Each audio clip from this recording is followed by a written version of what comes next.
All right, welcome to the November 21st, 2024 regular Board of Education meeting for Folsom Cordova Unified School District. We are in our open session. In a moment, we will be going to closed session. Time will be given to speakers at the discretion of the board chairperson. The law allows the public to address the board on any matter not on the agenda, but the law prohibits actions by the board on non-agenda items. Superintendent, will you call roll? Mr. Clark. Here. Ms. Larrett. Here. Ms. Lofthouse. Here. Mr. Reed. Here. Mr. Hui. Here. All are present. Thank you. In closed session, we will be discussing any of the following: student matters, employer-employee relations, conference with legal counsel, conference with real property negotiators, and personnel matters. We will take public comments for closed session items. I don't see any in person. There are none online. In that case, we will recess closed session and be back at 6 p.m. All right, welcome back to open session of the November 21st, 2024 FCUSD regular Board of Education meeting. We are on item 4, open session, and call back to order. We'll now have our land acknowledgement and pledge of allegiance. Mr. Merrill, would you like to start us with the land acknowledgement? As the Folsom Cordova Unified School District, we acknowledge that our administrative facilities and schools occupy the unceded territory of the Nishinan and Miwok, the original people of the skies, land, and waters where we work and learn. We also recognize the presence and ancestral stewardship of the Nishinan ancestral tribes, the Esto, Notomuse, and the Nisim Pewenan to the north. And the Miwok ancestral tribes and the Amachumne, Kasumne, Halopumne, and Mokalumne to the south along the Great Sacramento River systems since time immemorial. We understand that this land, upon which our institutions are built, was once flourishing with natural resources and sustained by the ancestral knowledge and practices of these indigenous communities. We acknowledge the injustices of colonialism and attempted genocide that have impacted these communities and recognize the resilience of their descendants who continue to thrive today. In our daily endeavors of teaching, learning, leadership, and community engagement, we commit to supporting, respecting, and honoring their culture, traditions, and lifeways. We pledge to work together for the evolving vision of the Miwok and Nishinan, especially all future generations. Great, thank you. If you'll please stand and join me in the Pledge of Allegiance. I pledge allegiance to the flag of the United States of America and to the republic for which it stands, one nation, under God, indivisible, with liberty and justice for all. Thank you. On to item 4C, broadcast statement. A broadcast and recording is being made at the direction of the board, and the broadcast may capture images and sounds of those attending the meeting. Tonight's meeting is being live streamed on the district's YouTube channel. The recording will be cablecast as replays on Metro Cable Channel 14, the local government affairs channel on the Comcast and DirecTV UVerse cable systems. The recording will also be closed captioned and video streamed on metro14live.saccounty.gov. Folsom Cordova Unified School District Board Policy 1313 promotes mutual respect, civility, and orderly conduct among employees, parents, and the public. We will treat staff, parents, and members of the public with respect and ask the same in return.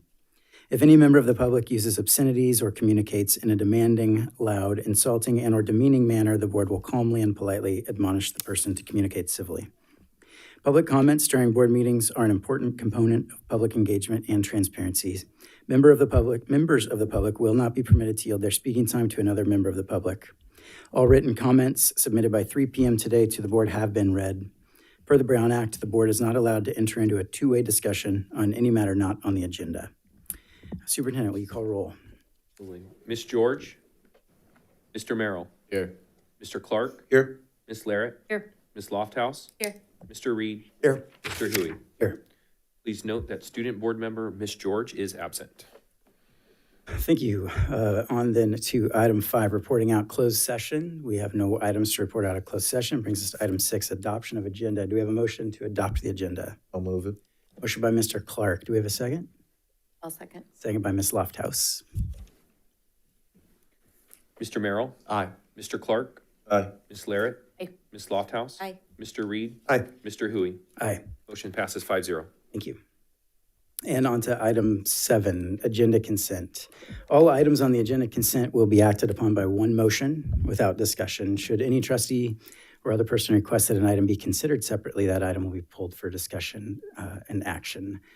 I don't see any in-person public comments for agenda consent. Do we have any online? No. In that case, do we have a motion to approve agenda consent? Move. Motion by Ms. Larrett. Do we have a second? Second. Second by Mr. Clark. Mr. Merrill, Aye. Mr. Clark, Aye. Ms. Larrett, Aye. Ms. Lofthouse, Aye. Mr. Reed, Aye. Mr. Hui. Aye. Motion carries 5-0. Thank you. All right, then we are on to actually, before we get there, I believe we do have an announcement. Yes, we do. Well, the board just approved our next Director of Food Services. Folsom Cordova is pleased to announce Ashley Ash as the Director of Food Services. With nearly 15 years of experience in school food service, Mrs. Ash brings a wealth of experience in child nutrition and a steadfast dedication to student success. Over the past 4 years, she served as the nutritionist and food service supervisor for the Folsom Cordova Unified School District. Before her role at the district, she worked with the Food and Nutrition Services Department in both Elk Grove Unified and Fairfield-Sassoon Unified School District. Mrs. Ash is deeply passionate about providing students with healthy, nutritious meals while fostering positive eating habits that support their overall well-being. A proud Sacramento native, Mrs. Ash holds a Bachelor of Arts in Health Science with a focus on community health education from Sacramento State University. Stingers up. Please join us in giving a warm welcome to Mrs. Ash as we look forward to a future of growth, innovation, and student success under her leadership. Welcome. Thank you so much. I'm so excited and honored to have the opportunity to lead our dedicated food services team. I can't wait for that opportunity to continue enhancing our student meal services. So, yeah, thank you so much. Thank you and congratulations. All right, thank you, Superintendent. Before we move on to item 8, I guess I would like to ask the board, with their permission, if there would be any objection. We have a room full of students who look very eager, and I'm very eager to see what they have to show us. Would there be any objection to moving up FCLA's report to right now? And we can come back to the rest of the agenda? Okay. In that case, Mr. Peterson. Well, good evening. Good evening, Superintendent Swanson, Board President Hui, and members of the board. Boys and girls, I was very excited when I started seeing so many kids in here. I'm glad that you guys are here. I am honored to introduce Lori Miller-Powell and her amazing team from Riverview STEM, and truly highlighting her tireless efforts that she puts into her school. So let's give her a round of applause.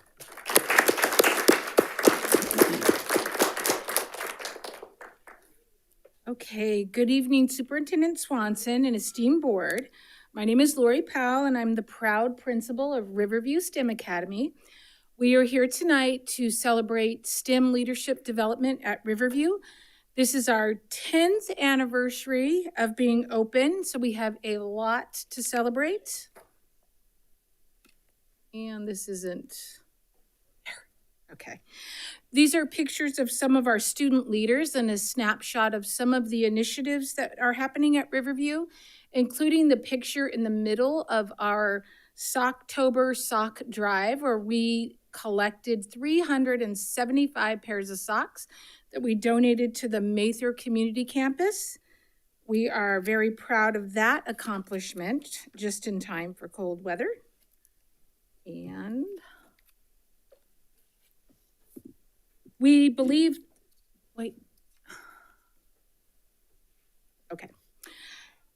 we believe our students are the leaders and change makers of tomorrow. They know that, I've told them many times.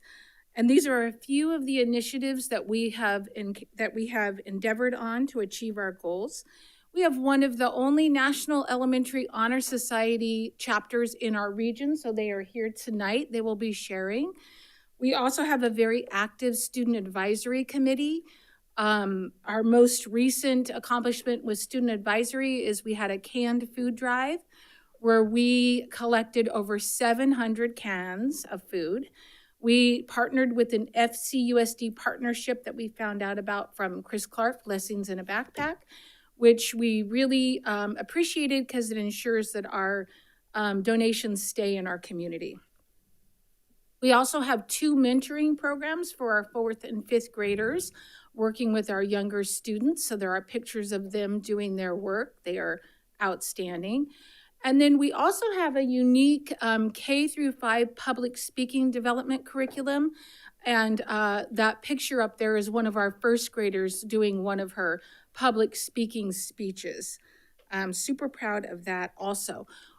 As we said in the beginning, we are developing leaders, and leaders need to know how to speak in public.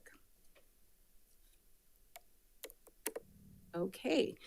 We also work very hard to build community at Riverview. One of our proudest accomplishments, and you'll see tonight, is our work around building community for girls in STEM. So we know that girls have historically been underrepresented in STEM careers, and so it is one of our highest priorities that we make sure that girls are not only represented 50%, in fact, we will not open a class or a grade level without 50% girls in it. And then knowing that that's not enough to change this trend, we also make sure that our girls have ample leadership opportunities so that they're not just in STEM, but they're leaders in STEM. And we will be hearing from some of them tonight. So STEM is very focused on innovation and out-of-the-box thinking. So we have some pictures of our students' opportunities to discover, create, explore, and optimize their learning.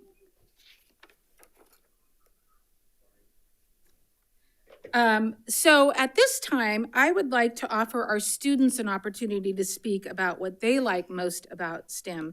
So I'm going to invite our National Honor Society leaders to come up. Okay, White.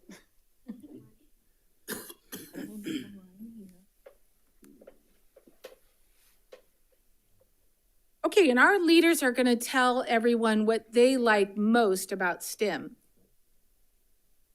What I like most about STEM is the opportunities our teachers give us to learn more about all aspects of science, technology, engineering, and math, which can help us in our future careers. What I like about STEM is the opportunities it gives you in life and how it lets you use your imaginative self. What I like about STEM is just like what Arlo and Wyatt said, it's really creative and imaginative. You get to show both sides of yourself, and the most favorite thing I like in STEM is our robotics team. We also have a girls robotics team, which is currently working on a robot too. What I like about STEM is how the teachers in Riverview STEM Academy teach all of their students to be able to learn the skills of science, technology, engineering, and math for future careers that can be useful in the future. What I like most about STEM is that it teaches you teamwork and how to work with others well, and you can show your creative side and get to do many things that you usually don't get to do. What I like most about STEM is that STEM helps us pursue our future careers no matter how big they are or no matter how small they are. What I enjoy about STEM is that you get to build, create, and learn brand new things. Also, the fact that the teachers are there to support you through every step of the process.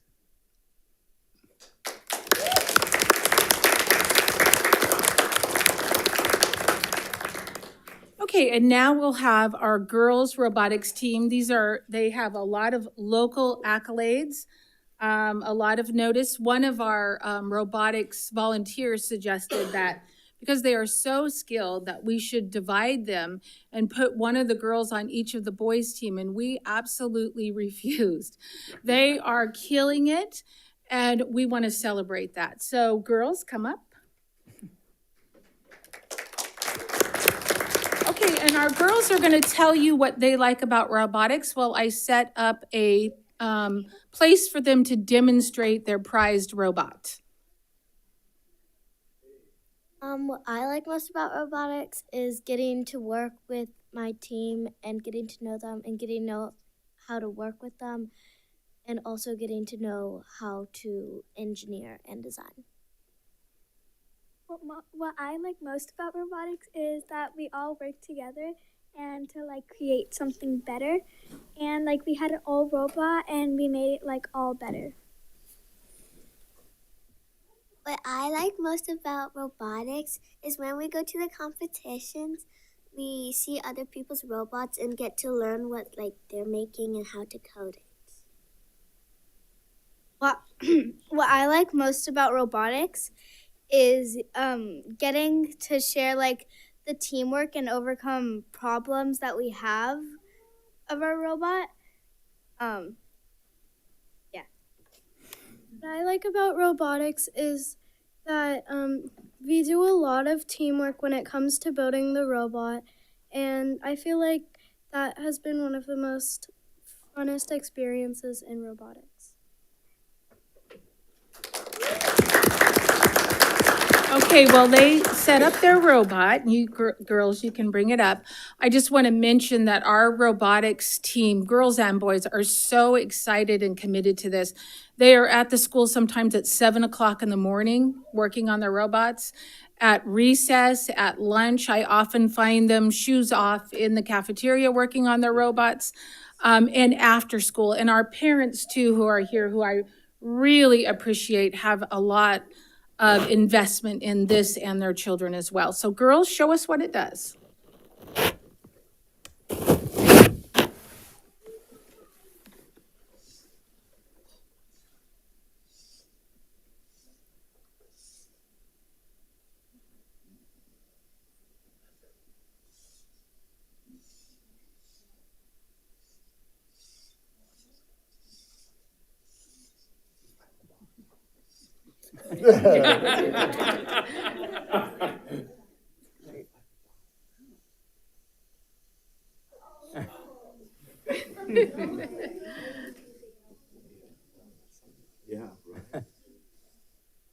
That's okay. Good job, girls. So lots of nervousness coming into this, and today at lunch the robot broke. So they've been trying to fix it and it sort of worked, but that's part of the STEM iterative process, is that things don't always go the way you wanted them to, and we work together to make them work. But certainly that is a labor of love. They built that from scratch, from absolutely nothing to something that at school we have a field and they can capture those balls and put them in a basket, and that's part of their competition. So excellent job, girls. And that is it from us. Thank you so much for letting us come and share our passion and celebrate our students. It was an honor to be here. They were very excited about coming, and we just appreciate the time. Well, thank you.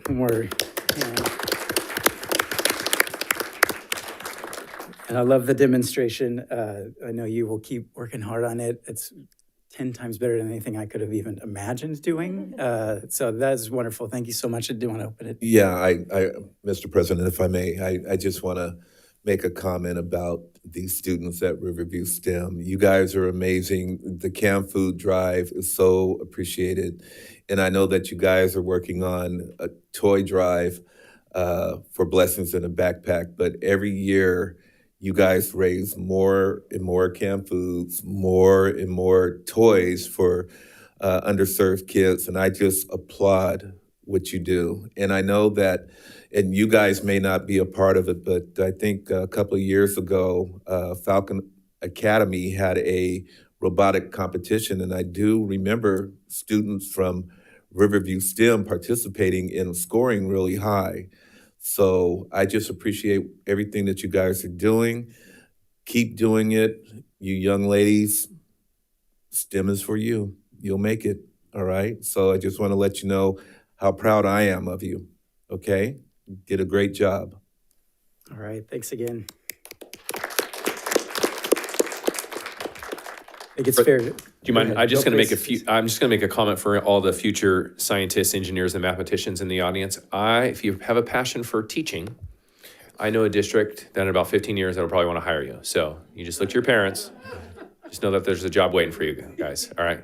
Thank you. And Ms. Powell, one quick question. The sock drive, unfortunately I missed it, but are you guys still accepting donations of socks? Okay.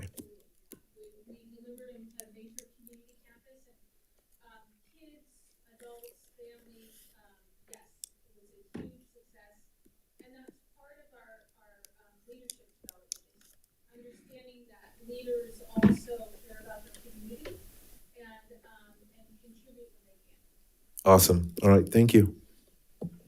Great. Well, thanks again. I think it's fair to say that made all of our nights, and we really appreciate you all being here. Thank you. Okay, thank you, board, for letting me move that item around. Rochelle, I just wanted to give you one last challenge on the minutes, so thank you. So we're on then to item 8, special presentations. We do not have any from students. I believe the staff does have one. Item 1, recognition of outgoing board member. We certainly do. Today we have an outgoing board member. In appreciation for our current president, Tim Huey, for his term of service from 2020 to 2024. We have a little small recognition for you. We appreciate your years of dedication and commitment serving on the Folsom Cordova Unified School District Board of Education. Thank you for empowering all students to thrive through educational excellence. I'll say a few words and then I'll hand it over to your colleagues on the dais, and then we'll end up taking a picture.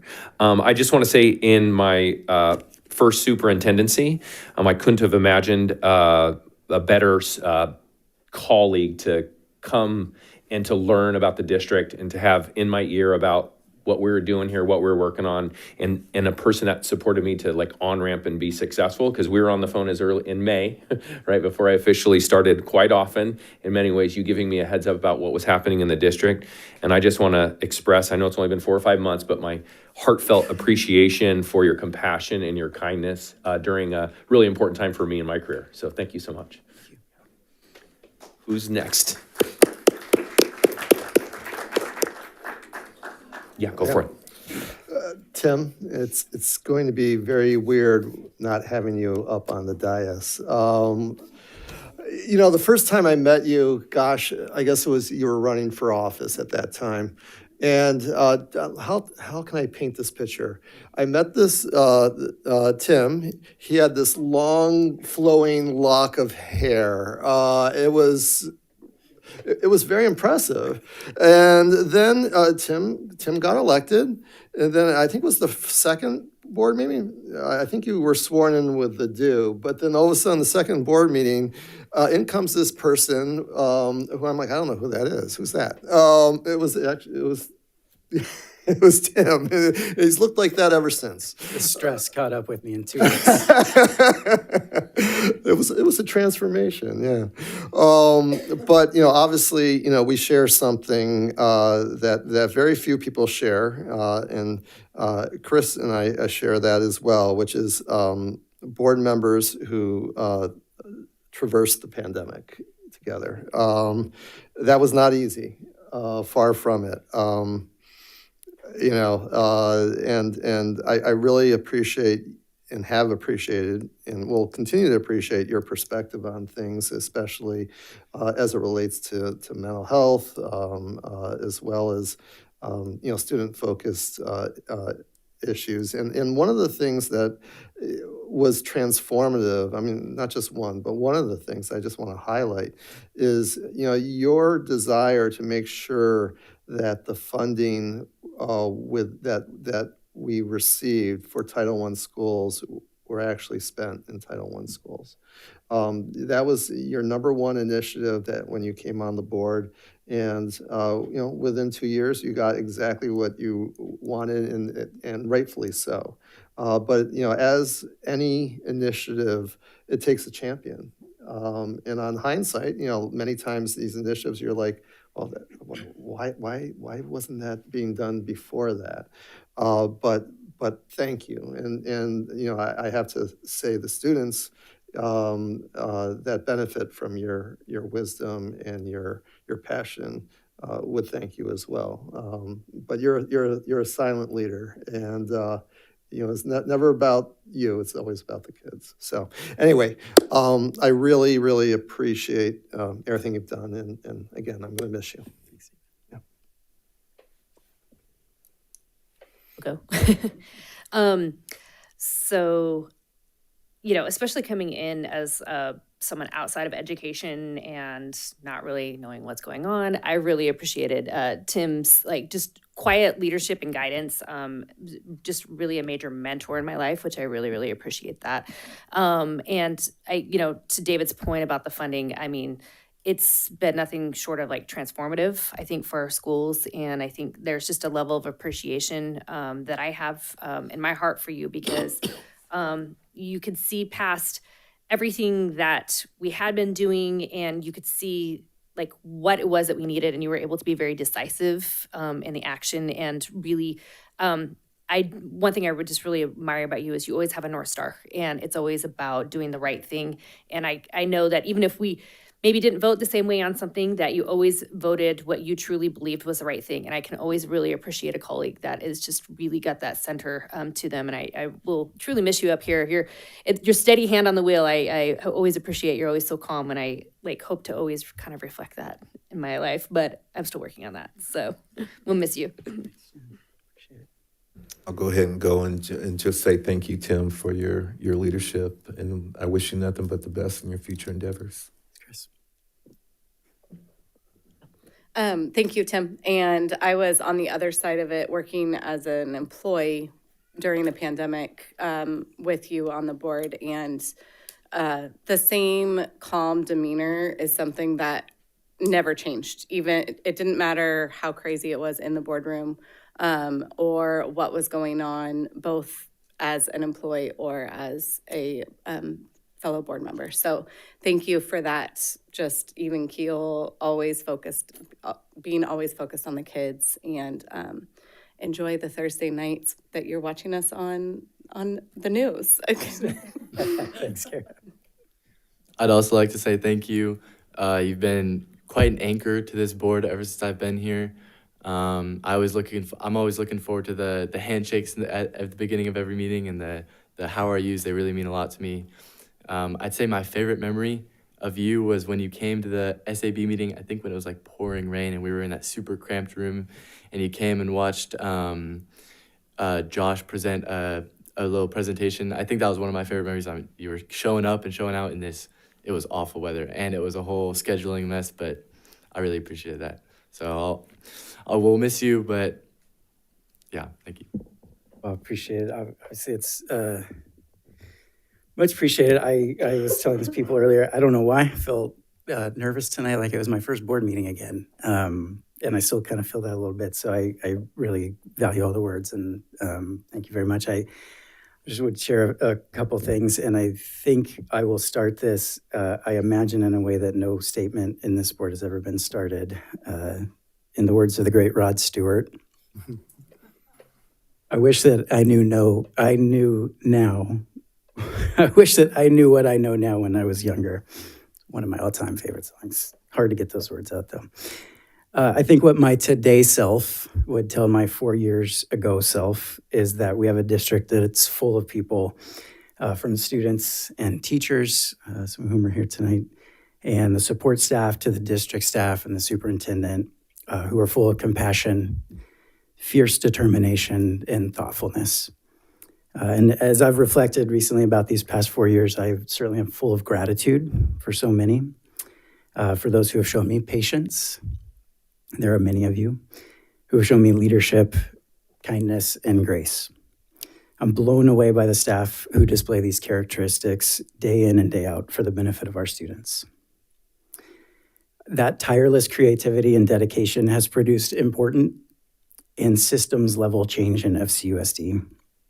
We could name many of them. We've asked the staff to accomplish many of them in these last 4 years. But I did want to call out the one that, at least for me, has been most meaningful that Mr. Reed had mentioned earlier. I think through the work of our entire team, think of the hours that Mr. Martin put into this, amongst others. We've redesigned how our supplemental funding is allocated, ensuring that the funds get to the sites that generate the funds. And the site level staff decide the best way to utilize those funds in their specific context. This change did take a great deal of time and effort, and the entire FCUSD community is better for it, I believe. So I know that I can walk away from this dais tonight feeling grateful and feeling confident, knowing that the district is in good hands with all of these people that are part of it. So thank you all for the kind words. It is incredibly special and meaningful, and it's hard to wrap up kind of what a process like this is like. So it's really helpful to me. I appreciate it.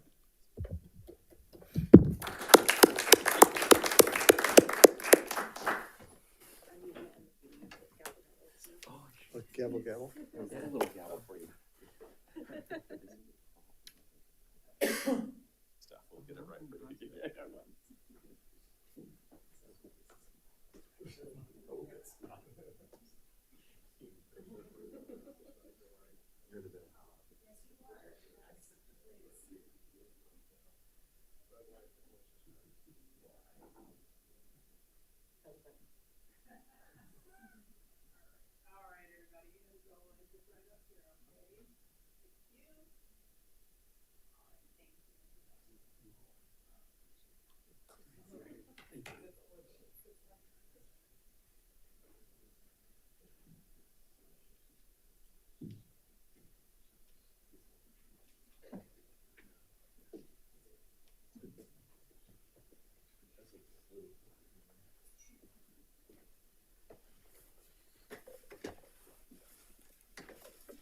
Well, thank you all again. I will treasure this. I will put this specific plaque on my wall, and thank you so much for it. Okay, enough of that. We will move on to item 9, public comment. Time will be given to the speakers at the discretion of the board chairperson. The law allows the public to address the board on any matter not on the agenda, but the law prohibits actions by the board on non-agenda items. I believe we do have a public comment from Earl Smith. Mr. Smith, welcome.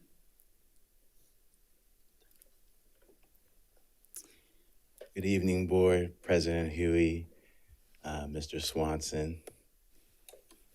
I hate to be a joy kill.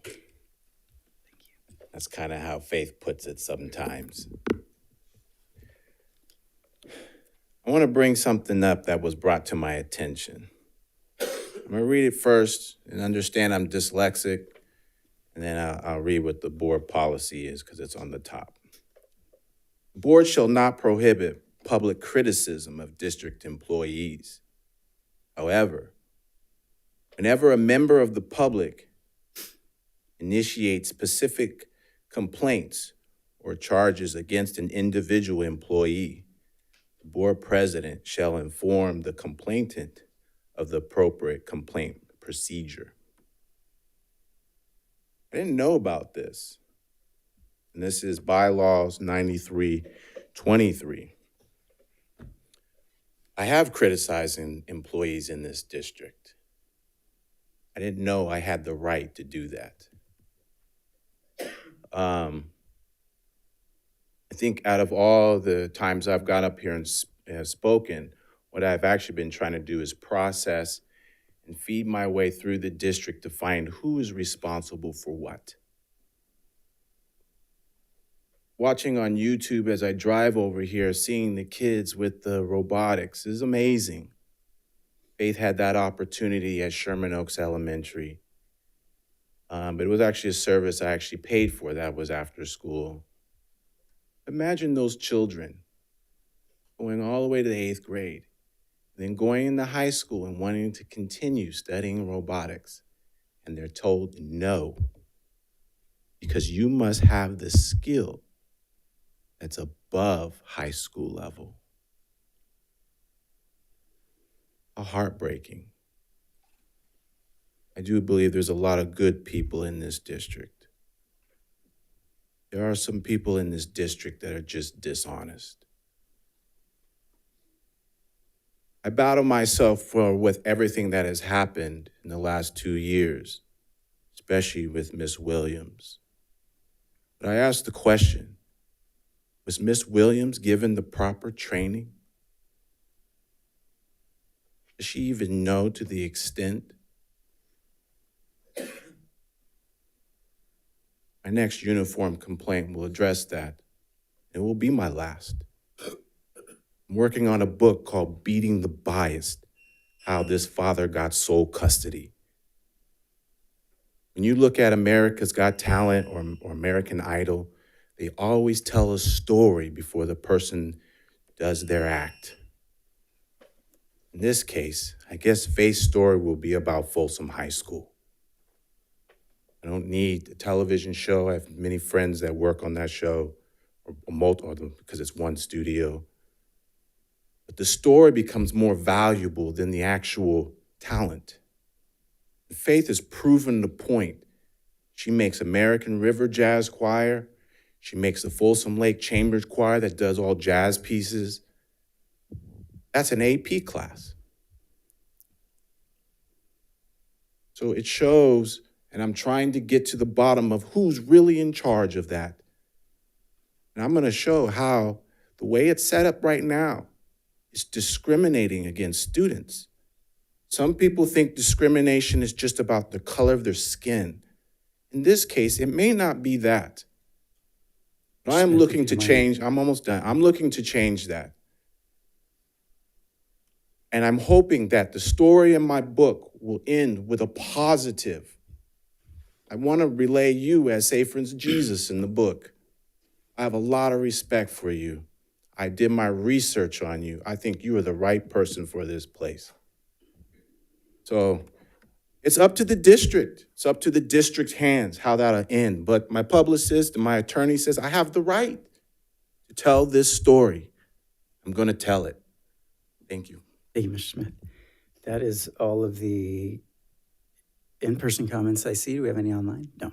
Okay, bring us then to item 10, reports of district organizations. Of course, we've already heard from FCLA, so I'll have one last, but we'll start with our Student Advisory Board.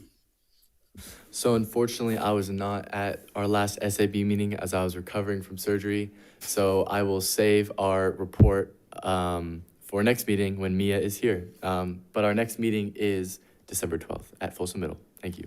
Thank you. All right, California School Employee Association. Mr. Korn, welcome.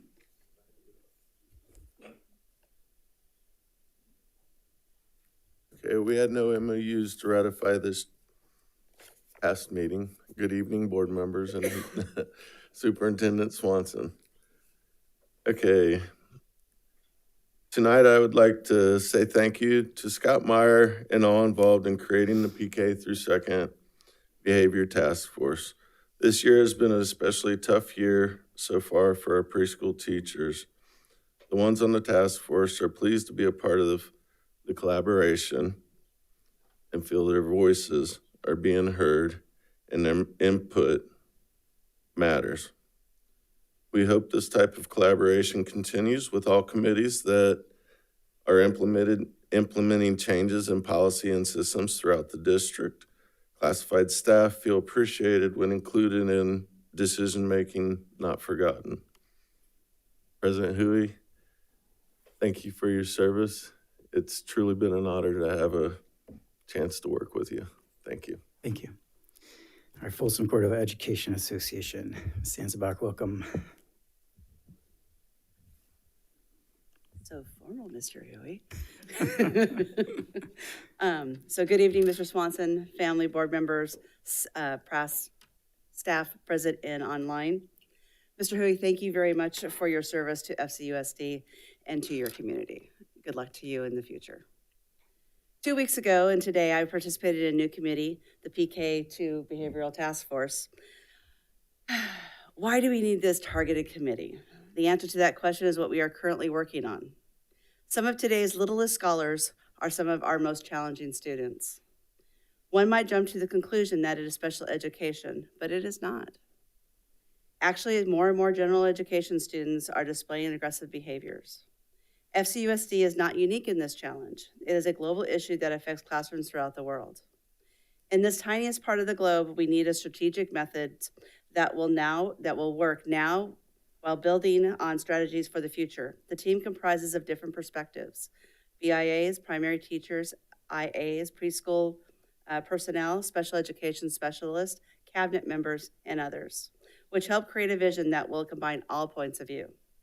This committee is dedicated to building a viable and sustainable approach that uses our present and future resources wisely while trying to meet the urgent needs of those who are grappling with this issue presently. One potential byproduct of this work is the retention of teachers, a goal of FCUSD and FCEA, but we definitely have had some challenges these last few months. We have lost teachers who have just given up, interns to veterans. They are just dropping their keys and saying, done. I can think of 5 teachers in the past few weeks that have done this in this case, and more who are thinking about it. This job is hard, and we need to find a way to support the individuals who work for FCUSD. Along with that work that I just described, there's another process that affects all staff. Decisions made that directly affect them in and out of the classroom. Jointly, FCUSD and FCEA have been reaching out to our certificated staff in the last few weeks, more than I can ever remember. We have surveyed staff on different topics: benefits, the Inclusion Neighborhood SDC model, the October 14th PD, and now starting to gather input on the early stages of the new evaluation process. The data that we have gathered has one overarching theme: give us a voice in the decisions-making process before substantial changes happen. Our teachers have been given an outlet through these surveys and have voiced many suggestions about the process of new initiatives being rolled out. Again, these initiatives would be better served if teachers were included at the beginning of the process instead of a reaction after the fact. The results of the non-collaboration are outcries from staff and facing more hirings with a lesser pool. Remember, we do have a real teaching shortage, especially in special education. We need to keep our teachers so that our students' experience is a fully engaged and functional teacher. We need to hire more teachers as our district is growing, as teachers naturally retire, and as staff finds new opportunities. There is a finite group of these individuals to hire. Like I said, teacher shortage. We want to be able to say to our new hires, here at FCUSD, you can make a difference in a child's life and have a voice in that process as well.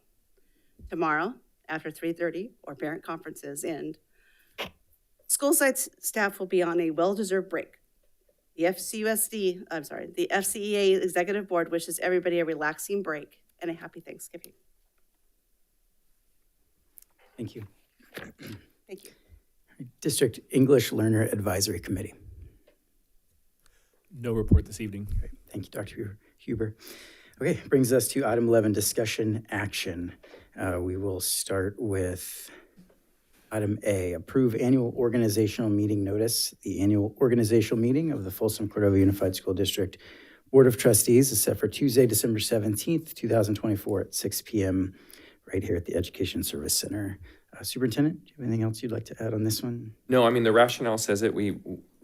Per education code, we're required to set an annual organizational meeting, which we have set for December 17th, which is our next board meeting. So. Great. I know we do have a public comment. I do want to bring it to the board first if there are any questions. Not seeing any, so it looks like we have a public comment from Stan Jones.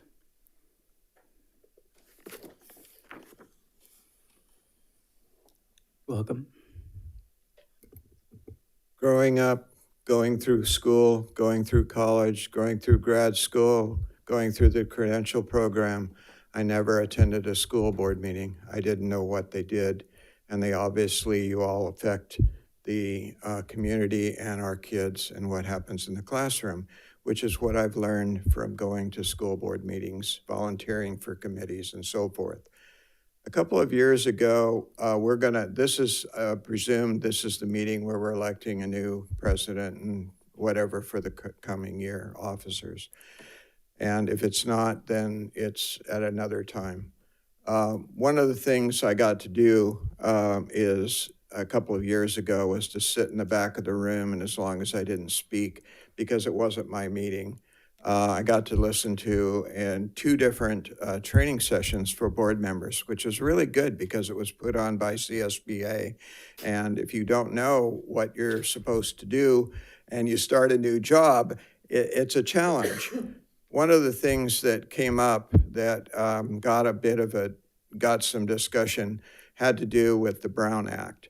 And the Brown Act, I thought I had to go home and look, and I thought it had to do with either Jerry Brown or his father or something. And they're laughing because they know what I know, which is it has nothing to do with those people. Brown is a common name, and it's really about Ralph Brown, whoever he was. So the idea is that in an election like we just concluded earlier this month,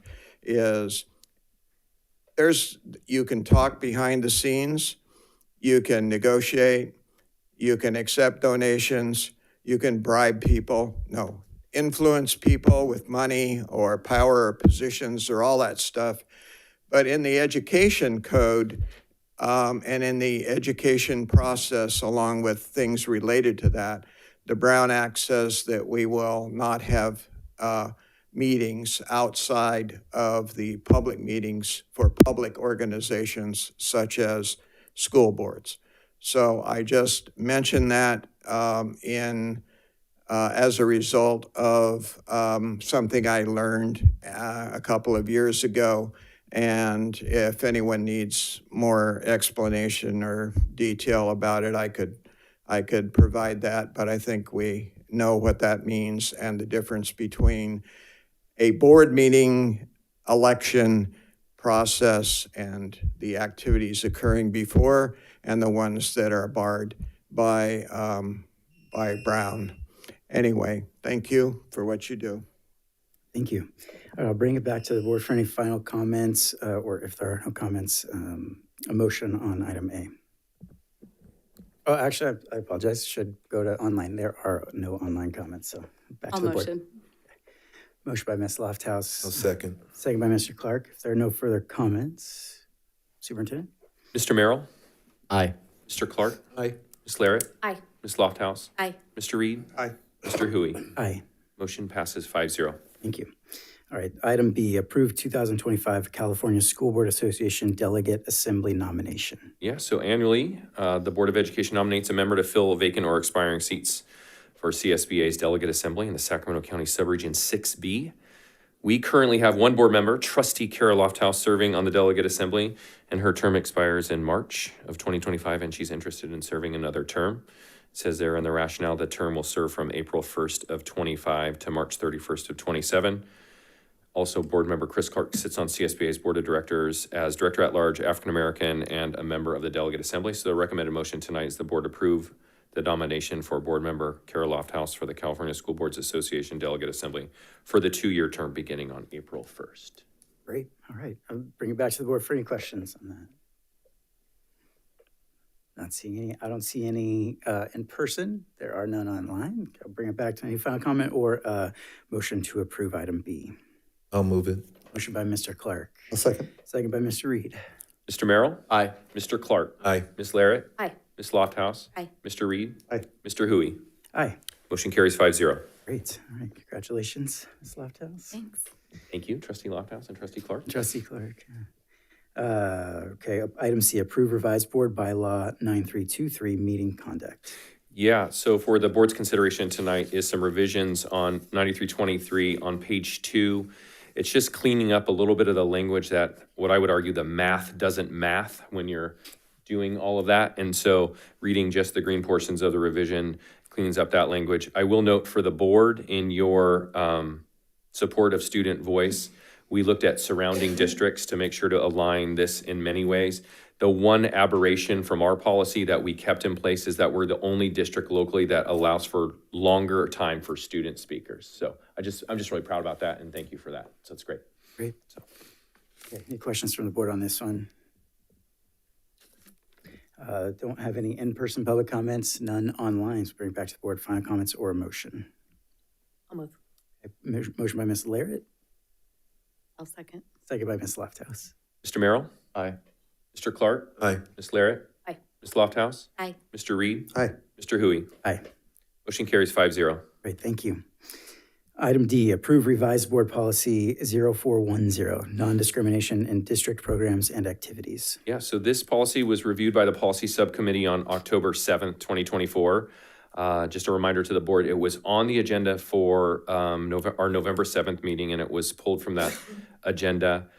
This includes CSB updates. I'll spend a little time going through those. It adds to protected categories, the categories that have been added to the Title IX regulations. It adds language to reflect the new law, SB 153, which prohibits governing board from adopting or approving textbooks or instructional materials that would subject a student to unlawful discrimination as defined in Ed Code Section 220. As well as it adds language to reflect new federal regulations, which includes specific standards for district website and mobile applications to be accessible to individuals with disabilities. Questions from the board? So I have a lot of notes. I know wanna when make we sure. when we originally talked about bringing back a lot of these, and this was one that we talked about briefly, and then we were going to move just because it fit in line with this. And I suggested that some of these policies be looked at by other teams, one of being our equity team. And I think when I read through this one, this is one of those specific policies that I would like additional eyes on before making a vote to approve any changes. So my suggestion for this one specifically would be to possibly table this one and not vote on this one until we can have the equity team. I'd probably also like the curriculum and instruction team to look through it just because it talks about programs. And just have those additional eyes and reflection and voice in this policy. And Mr. President, I concur with Ms. Lofthouse on that, but my question would be, how soon can we get it in front of CNI and the equity department? Most of CNI works here, so I think that would be an easy one. I think the next equity meeting, I don't know when that is, so. Yeah, I'd have to find out from Dr. Peace when the next meeting is. And of course, there is a little bit of a crunch because we're going into November break and then we come back and then short window into winter break. So, and yeah, in terms of this being an FBM issue. But we'd rally the troops as quickly as possible, obviously. Mr. Swanson, on if we do table this, is this board policy time sensitive? I believe it is. Dr. Ogden.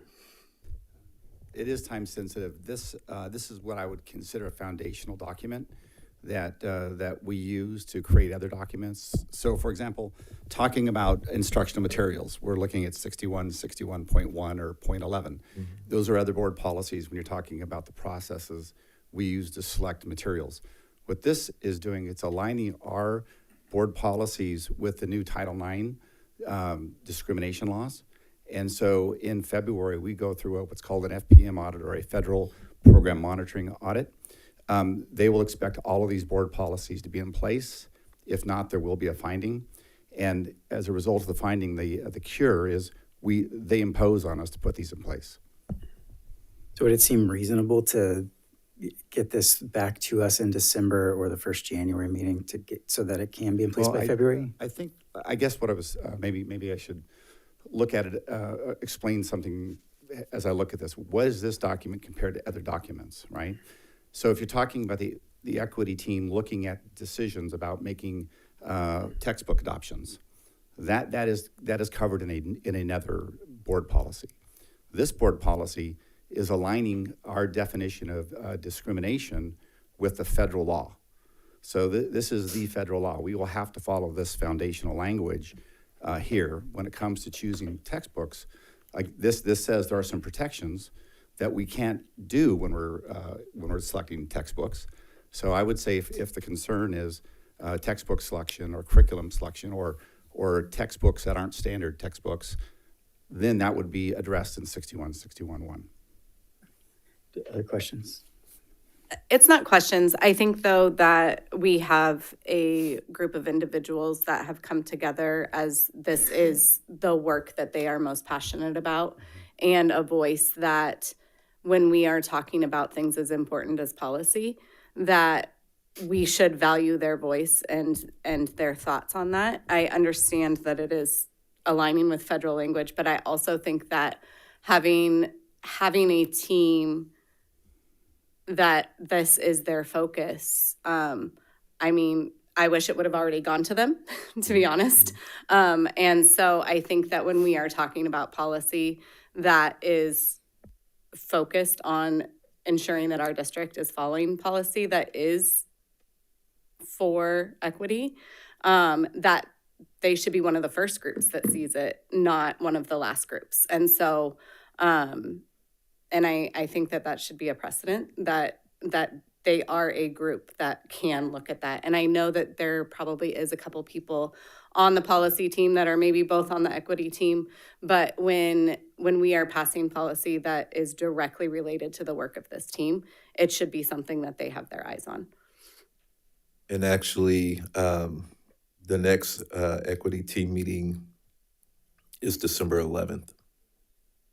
So would that give us enough time to, or maybe table it until after the first of the year? I mean, the first meeting. Till the 19th, I think, is that December 19th? Yeah, so it's the 19th. So would that be enough time? So I think, so from my perspective, I think like triangulating what everyone's mentioning with what Dawn said about, I'm thinking we can, I feel like we can pull this, but I feel like the language is pretty set because it's the law, but pulling 61.1. Sorry. 6161.1 and 6161.11. Which is around adoption of programs and materials. Correct. And that's, I think, the core of what you're getting at, Trustee Lofthouse, and we can make sure to bring that and get that on the 1211 agenda as well. Again, I do understand that this one, it's rigid because it's aligning to the law. But I think the essence of what you're asking for lives in that other policy, which we can get in front of them. If that is, if that's sufficient. Absolutely. Yeah, I think for me, being ahead of the law or putting our district at the forefront of a law, not trying to catch up later on, is important, I think, for this board and for this district and for the work that we're trying to do, and valuing the voices of the people that we are putting in the places of these teams. And we're making these committees, but let's value the voices on these committees for the work that they're supposed to be doing.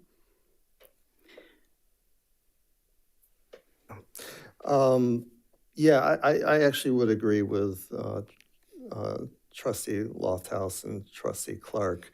I also have some thoughts that I've written down that I'd like to read. I'd also like to take a minute to express a concern I have with the proposed changes to BP 0410 and similar changes to BP 1312.3. I first want to clearly indicate that I am supportive of what I believe are the goals and objectives of both policies. My only concern with the proposed amendments before us is related to what I perceive as vague and contradictory provisions related to textbooks and library books. In BP 0410, the CSBA proposed amendments state that, quote, district programs and activities shall be free of any discriminatory use, selection, or rejection of textbooks, instructional materials, library books, or similar educational resources, end quote. This sentence seems to be saying that the district can't discriminate in the selection or rejection of any educational materials. I take this to mean that difficult material cannot be prevented from being included in textbooks, library books, etc.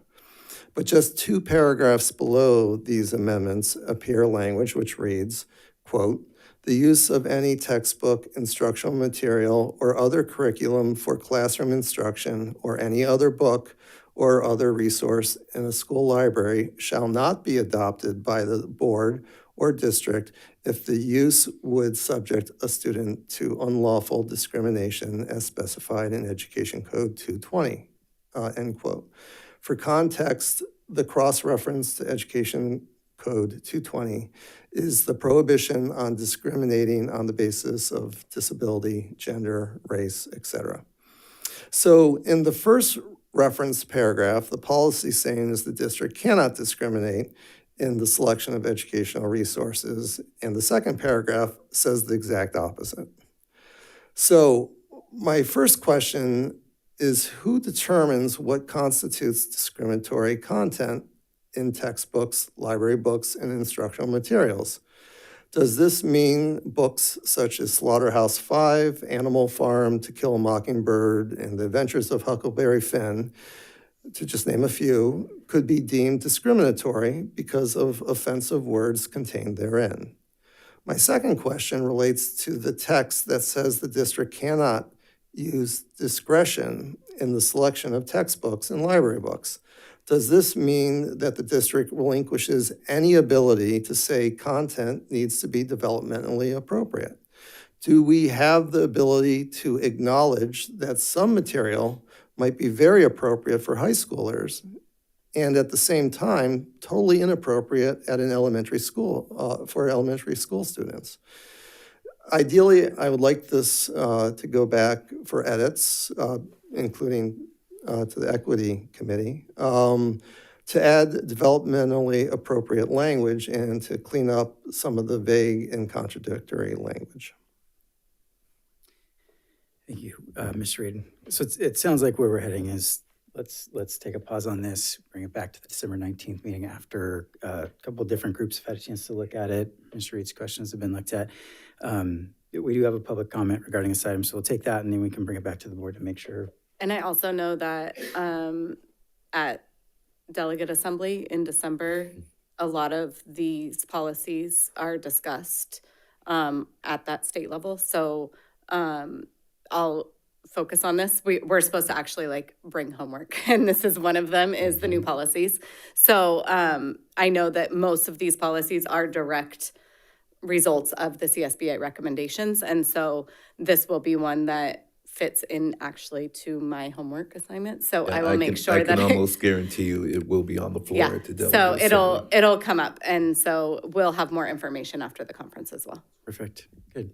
President Hui, Yes. Where's that coming from? I just wanted to share that the next regular board meeting would It's the be 12th. Tuesday, December 17th. Tuesday, Oh, December yeah. 17th. Thank you. Right. Okay. Much appreciated. It's on a Tuesday. Okay, let's go to the public comment. Earl Smith. Right. President Huey, board, Mr. Swanson. I saw this on the agenda. I am going to be attacking this area with my next uniform complaint. I would just like you guys to consider, especially with Mr. Reed bringing up some of the books, Faith coming in freshman year, reading books that are in the English class that use the N-word. I can't remember the specific book, but as she's going through the struggles with the jazz program and being placed in the closet, she makes the reference that she feels she's in the book. So in support of Mr. Reed's concerns, who makes the decision on what's appropriate, what's not appropriate? And then with President Huey, background in mental health, is the proper support there for the students who deals with strong content that reflects cultural issues that students who are not been developed in their interlobe to deal with some of the harsh subject matters.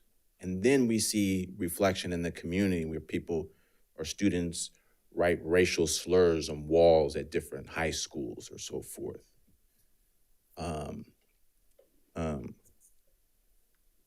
I will say with the standards and giving in this, we should look at the standards because that's what I'm attacking. I have found where the standards, the CDE gives a clear pathway for high school, defines what's advanced when it comes to music or art or anything in VAPA, according to how things are implemented at Folsom High School. They don't line up with that standards. I was surprised to see that because it defines what advanced is. For someone who has no degree in music or someone who doesn't know anything about music, it's very clear where that person could say, this is defined as advanced. And then this is defined as high school level, junior, senior year. And then this is defined as 9th and 10th grade. And so based on that, That's what my uniform complaint, my next one's gonna be. It will be my last one. We'll address that, and it will show that Folsom High's practice in this area of music has been discriminatory, and it falls in this area. Now, I do understand what this is. I didn't get to say congratulations, Dr. Ogden. Congratulations. And I hope to get there one day. But like he says, it's contradictory. As I looked at all these policies, there's contradictory. I'm going to attack it. Yeah, thank you. Thank you, Mr. Smith. All right, we'll take any final comments, so I just kind of wrap up where I understand that we are right now. Oh, Dr. Ogden. We also have board policy on equity. It's 0415. So I would recommend if we're going to look at these, we look at them together. Okay. I think that's a great idea. Relating to this one, it sounds like we are going to table it till the December 17th meeting. In the meantime, it's going to be going to several different places. Policy committee can take a look at it, the equity committee, CSBA delegates, and then slipping my mind, what's that? Education and curriculum. Education and curriculum team, and equity team, if I forgot that one. So we'll have a few different people take a look at this. We can also package it a little bit with the board policy that Dr. Ogden referenced. If everybody's on board with that, we can move forward with that. Is there any other comments or anything else we want to make sure we say about this? Okay, we're clear? Okay. Ends up being just a discussion item. Great, thank you. Item E, approve revised board policy 1312.3, uniform complaint procedure. So this also was reviewed by the policy subcommittee on October 7th and then removed from our November 7th agenda. It includes CSBA updated language that adds to protected categories, the categories that have been added to the Title IX regulations, and it adds languages per a new law, SB 153, that has also been added to Ed Code, that adds to the definition of discrimination under UCP board adoption or approval of textbooks or instructional materials that would subject a student to unlawful discrimination as defined by Ed Code in Section 200. It revises language to reflect the new law AB 714 regarding newcomer students. Newcomer students are no longer required to be in a newcomer program to be exempt from district adopted graduation requirements, transfer of coursework and credit requirements, and specified consultation and notice requirements. This language is now reflected in 1312.3, this board policy that's up for consideration. Thank you. Ms. Reed, I know you had some comments already about this. Did you have anything else you want to add? Yeah, I think this policy should travel with board policy 0410. The language isn't identical, but it does have parallel language, and whatever feedback we get from the various committees, I think for consistency, we need to amend both so that both policies are consistent with each other. Any objection about that from the board? If there's no other questions and we're all in agreement on that, I don't see any in-person comments. There are none online. So it sounds like we'll bring this one back as well on December 17th. Okay, item F, approve revised board policy 4040, employee use of technology. Yeah, this policy was reviewed by the board policy subcommittee on November 4th. It includes both language from the CSBA, but also language included from the district. The CSBA updates, it updated the definition of just district technology. And the appropriate use of training regarding AI, regular review of guidance regarding cybersecurity, data privacy, and digital media awareness, and incorporation of that guidance into district processes.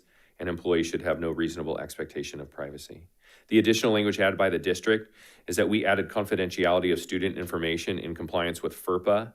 And we notice to employees that district is not liable for disclosures of personal information when saved to district technology, and the employees must use MFA. That's multi-factor authentication, sorry. Thank you. Any questions? Questions from the board? I don't have any questions. I have a few comments though. So I did get an email from an employee, and with their permission, I'm just going to read through it because I think that they bring up some good points and some valid concerns. So emails are expected to be replied to within a couple of days, but many staff only work a couple hours a day or not all 5 days per week. I know that I personally, at 10 hours a week over 3 days, absolutely cannot stay on top of my emails without my personal phone.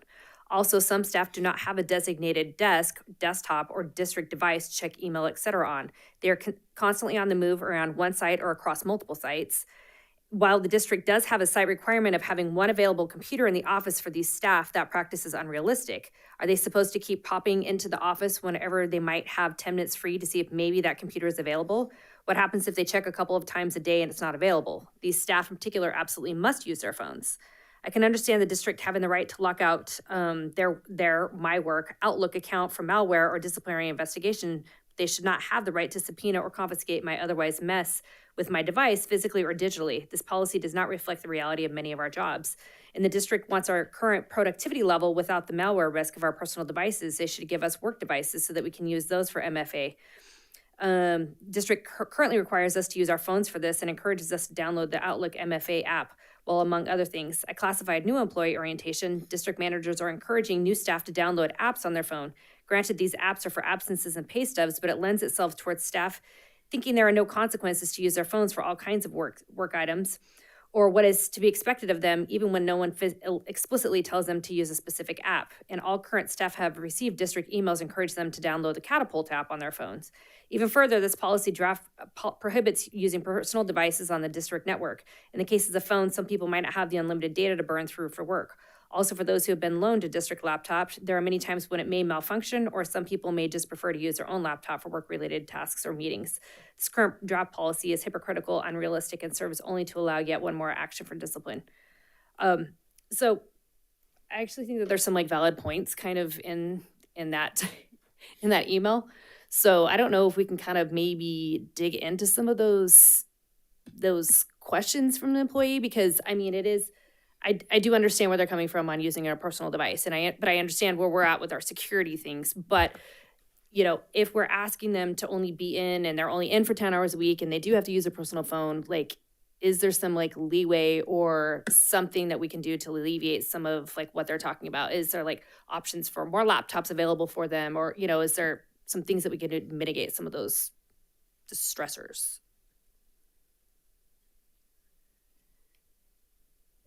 Would you like us to respond to some of those items, or do we want to maybe bring that information? Because I can respond to several of those. Please. With regards to the MFA, we do actually have tokens, so staff do not have to use their device in that scenario. With regards to Catapult or those other apps, that's an optional decision of the employee if they would like to use that as an additional activity with their personal device or not. With regards to the Wi-Fi, they can use the guest Wi-Fi. They're just not allowed to attach to the employee, the district Wi-Fi. So there's a guest version of the Wi-Fi that they would have access to there that obviously has a higher level of filter control than the district employee Wi-Fi, which would be devices that are only owned by the district. So a lot of those concerns are, at least in those regards, with regards to access and checking email, that is a concern. We often hear it mostly from classified staff, which based off of the communication, it sounds like that is a situation. We can look at trying to have for more options or opportunities to access in more areas. And so we can look at that and work with our teams on that one, for sure. With regards to using your personal device and then potentially having it subject to some kind of search, those types of things, a procedure, that would be in a situation where the district receives a records request. What we do is we work with the employee, and the employee then provides the information if there is anything on their phone. We don't take their device. The only time that would occur is if it was actually through a court system, and that then becomes a legal situation where you have to maybe turn your phone over to law enforcement or whatever the case may be. But that wouldn't be a decision by the district. So I don't think it is to the level that the staff member is speaking to in that situation. But and maybe Don, I don't know if there's anything else I've missed on that. Yeah, well, when it comes to, we don't have the power to subpoena a phone or phone records. Someone else would do that. That'd be a legal move. That would not be HR.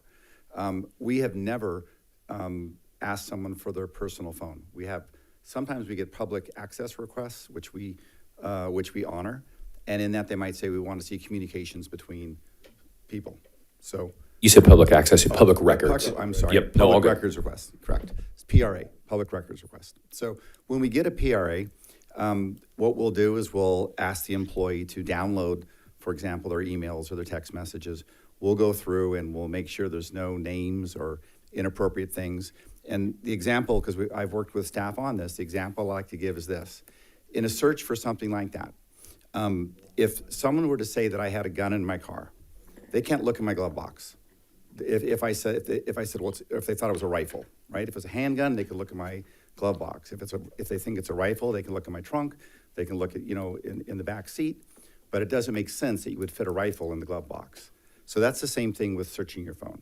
They can't go in, they can't ask to look at everything in your phone. They could ask the conversation between the superintendent and a board member, right? They could make that request. And then that would be the scope of the request. They couldn't go in and search a board member's phone for everything or search the superintendent's phone for everything. Mr. Reed? Yeah, I get that, and I don't think I disagree with you on that point regarding the privacy element. But I think that the employee does raise some interesting points that I think I don't disagree with. To prohibit the use of certain technology by employees and requiring them to use district technology. And, keep in mind, we're kind of pseudo-employees of the district. We may be elected, but so does that mean the district's going to issue us cell phones for the benefit of communicating with the district and dealing with emails? And I don't really want to carry 2 cell phones, but I guess if I have to, I guess that's fine, but I really don't want to. We use that technology that you're proposing to prohibit. I think, and correct me if I'm wrong, but I do believe as an employee, you basically say that if you are using your own technology, you are agreeing to the technology agreement, which is that you will not be using it in a way that is not correct. And I don't know, I, for some reason, remember this as part of all of the agreements that you sign as an employee, that being part of that. As a former employee, I would say the one point that's stuck out the most to me was the catapult thing, because catapult is our safety communication. And yes, while it's voluntary, it's really not. And so if we're leaving a classroom and we need to get that information, we're not taking our laptop with us. We're grabbing our phone and getting the kids out and going. And so yes, while it is optional, is it really optional? Or how else is that information being delivered to the teachers, to the admin, to the necessary staff? So to me, that was the one thing that stuck out the most, was we had to have our phones for catapults as an AP at Folsom Middle School. And so that was my, that's how we got the information we needed. So that was the one thing. So hopefully this helps, because there was a lot, Trustee Larrett, that you said. So the one thing I was a little bit hung up on is the cell phone piece. And so I checked in with David Stone, who is our director at ETIS, and via email, because he's away at a conference. And I also checked in with Pam Oyen, who's our director of education technology.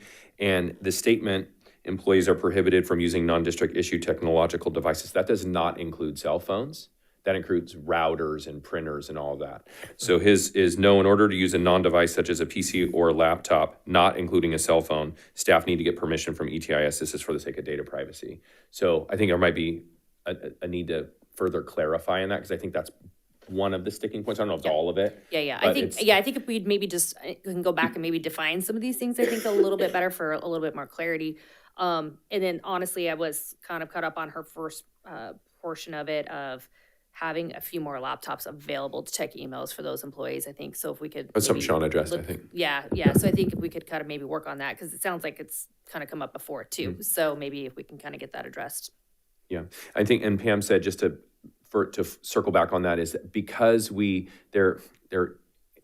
and Trustee Lofthouse, this is kind of what you're saying, being that there is an app, I don't want to call it an expectation, but an expectation of the Catapult, and that presumes that your cell phone can be used, and then you're then signing the employee technology use agreement that then says that you're going to use it appropriately, blah, blah, blah. So, the one thing that's a little perplexing is that, there are educational institutions out there, including public, not and private, that have adopted a BYOD policy, bring your own device, to save the educational institution, money. So, there's obviously technology solutions to the concerns that are being raised. Just worth pointing out.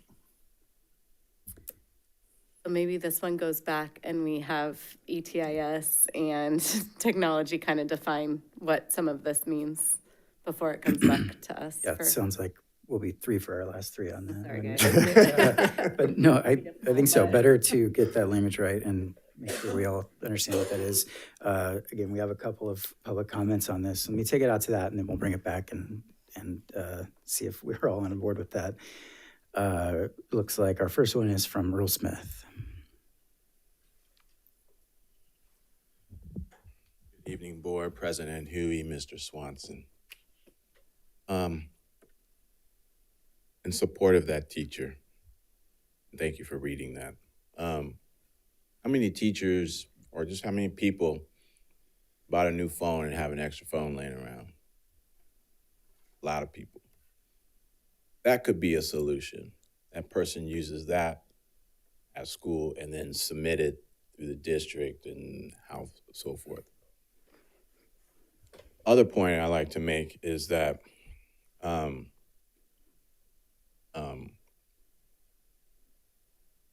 that using the guest Wi-Fi, I don't know about all the schools. I can just talk about Folsom High. Faith didn't have a phone. Everyone else has a phone. I'm like, no. Freshman year, sophomore year. Junior year, she had one. She has one now. And the reason, she had a phone, but she don't have no service. So that's what she would use, is that guest Wi-Fi. It's awful. So I don't even think that's, there's some spots it works well to a degree, but that I just can't imagine a teacher have to resort to that to deal with certain things that they would need to do for work. The other thing is we have to consider all different teachers. And I teach privately, so it's something I do. I use my phone regularly, and this is a metronome. I call myself pro voice and piano lessons because I'm a teacher that requires students to be able to play to a metronome. Most private teachers don't do that. They try to, but it's very difficult. And all recording that happens, all these movies and songs, it's all done to a metronome.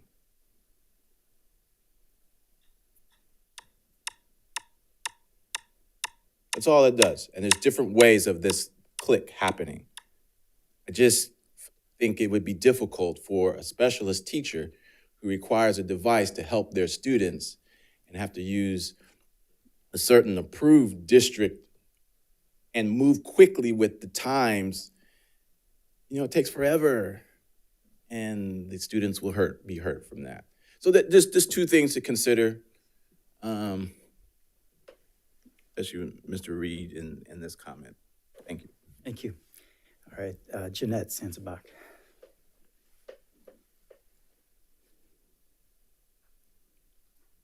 So I have some issues with this, which I brought up to Mr. Swanson. One, when I went ahead and read this, I had the same concerns as the individual who went ahead and wrote you. Though board member Lofthouse went ahead and talked about Catapult, and when she was an AP, she required to go ahead and use that to communicate and to understand for safety. However, we do have teachers within our district that do not go ahead and download Catapults. One of the questions that I went ahead and asked Mr. Swanson is, what are they supposed to go ahead and do? Because it is not required to go ahead and download on your personal device. So therefore, when the teachers are out of their classroom, what are they supposed to be using in order to go ahead and communicate the safety plan for that? Secondly, the employee use technology agreement. I actually went to my files, and my employee use of technology is empty. It's not there. So I don't know, and I went to look at the string of consent items that were on there. It was not on there either. So I'm not exactly sure where this document is in our files, and when we signed it, or when I signed it last for that. But I agree with those individuals who have gone ahead and said this needs to go back and have some work done to it. It's not following a federal or state guideline. It's only following guidelines from the California Board Association, which is not law, nor does it make policy for this organization. You do. So thank you. Thank you. Diana Laney.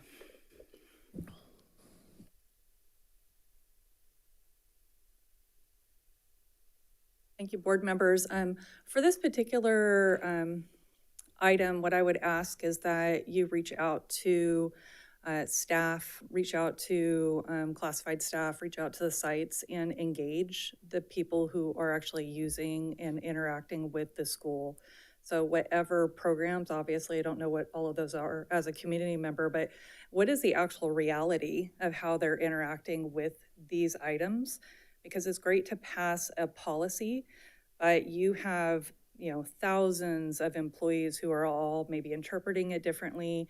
They're utilizing it differently. They're maybe have workarounds or don't even understand what it is that they're signing, and find out what is it that is being utilized, so that when you do have a policy or you engage with maybe new technology to make sure that you have the right kind of surveillance or compliance, that reflects how people are actually using it.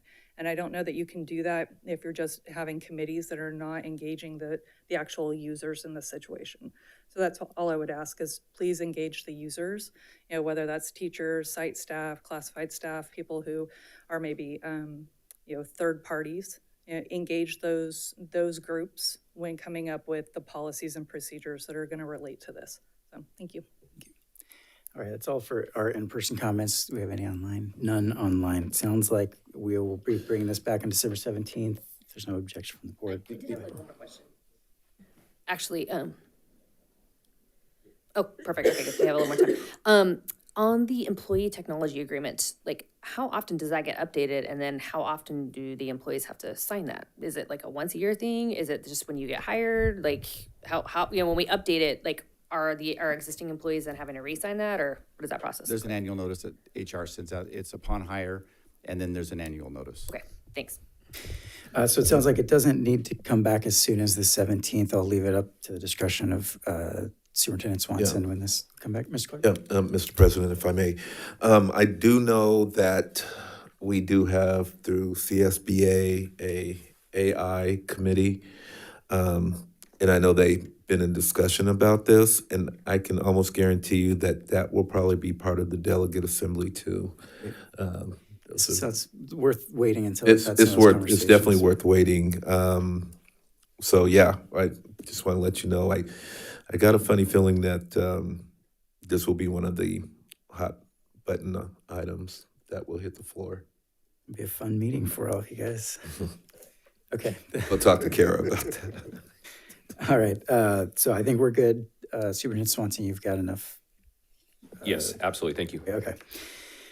Then to item G, approve revised board policy 4118, dismissal, suspension, disciplinary action. Yeah, before I jump into this, when we posted this board agenda, what was attached originally was the AR, the admin regulation. We updated that this morning, so I apologize for that oversight. So the correct attachment for the board policy is attached now. I know I met with Jeanette yesterday. There was a concern on the AR, which the district can get to, right? So we'll circle back to that. But for consideration today is BP 4118. This went to the policy subcommittee on 11/4. CSBA recommended revisions updated to reflect the court decision in Visalia Unified School District versus PERB. An employee may not be disciplined for engaging in protected activities or acting to protect students engaging in free speech or right to press. Updated to amend the list of what may be considered disciplinary actions to more closely align with the law. And this also reflects our district practices, and added a new section titled Compulsory Leave of Absence. For consistency with law and the accompanying regulation, mandatory leave of absence offenses included any sex offense violation or attempted violation of Penal Code 187, unlawful sale, use, or exchange of a controlled substance to minors. So these are the CSBA recommended revisions to 4118 for your consideration. Thank you. Questions from the board? Not seeing any. We do have a public comment from Tracy Suter.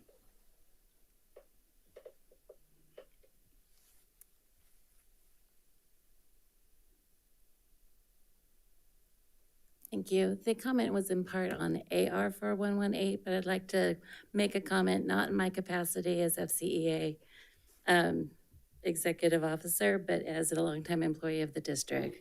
Back in the 2000s, I was a lead teacher, and one of the committee or regular meetings we attended, we got the job of updating all the board policies and ARs that no one had touched in decades. It was a combination of classroom teachers and a lot of managers as well. And having that voice at the table helped, because your board policies and your ARs are not for you, they're for us and for students. So Jeanette talked earlier about getting the employees' opinions on things, and it's welcome. But if we can get those opinions and voices in earlier in the process, I think we save everyone a lot of time and get better product. So I would like to see us include some teacher voice in the board policy review committee to avoid some of what's been happening tonight. Thank you. Thank you. All right, I'm going to bring it back to the board if there's any final public comment or a motion. Mr. Reed, I just had a quick question. Are there teachers on our board policy committee currently? You know, I was just thinking that in the past there were, but I haven't seen a teacher on that recently. So currently, who sits in that policy? 2 board members, so myself and Mr. Hui, executive staff, superintendent. Occasionally they pull in subject matter folks depending on what the subject matter of the policy is. So is this something that we could make sure we add some teacher and classified voice into? There's enough evidence from tonight's process that we probably need to And relook maybe at it. students even would be awesome. Well, students have been, They've been in there. They're invited, Okay. but they're too busy.